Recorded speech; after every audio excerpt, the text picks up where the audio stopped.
नारायण मूर्ति, और रिसेंटली उन्होंने जो बोला ना 18 घंटे काम करो, I am dead for him.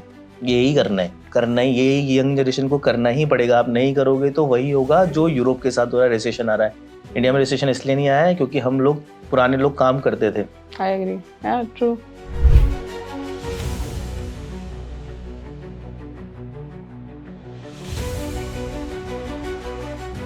Everyone has a name of the company which is very global appeal. So I'm sure there must be a story how this name came up. Why you chose to come up with Micromitti? एक ही ऐसा sector है, and you can beat me on it if you find some sector, जहाँ पे चाय वाले से लेके CEO तक अपना पैसा लगाता है। तो मिट्टी से जुड़ी हुई चीज कैसे बनाए? मैं बहुत सोफिस्टिकेटली जाके फ्रैक्शनल रियल एस्टेट इन्वेस्टमेंट की बात करूं, या मैं बोलूं कि प्राइवेट इक्विटी, पीई कर लो, एसएम रिट कर लो, वो लोग कुछ नहीं समझते।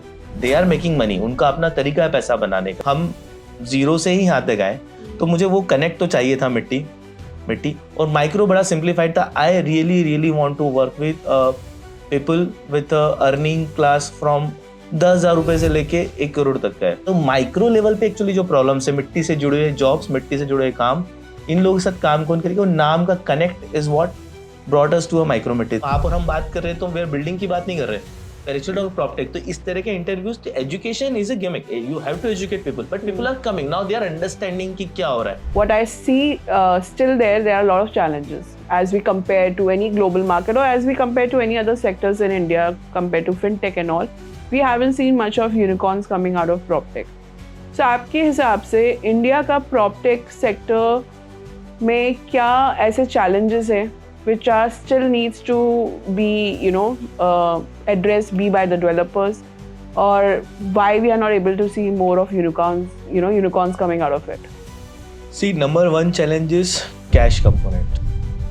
Real estate already stock market से 100 टाइम्स बड़ा है, it is a fact. Hearing this for the first time in all my interviews, everyone has said कि tier 3 हम touch नहीं करेंगे because it's very unorganized. There are a lot of hurdles, lot of issues, and you're the first one who is saying कि I'm open to tier 3 as well.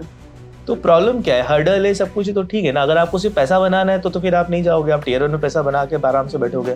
अगर आपको actually काम करना है और हर्डल सामने में, पैशन है, तो आप करो, यही तो मजा है। आपको प्रॉब्लम ही तो सॉल्व करनी है।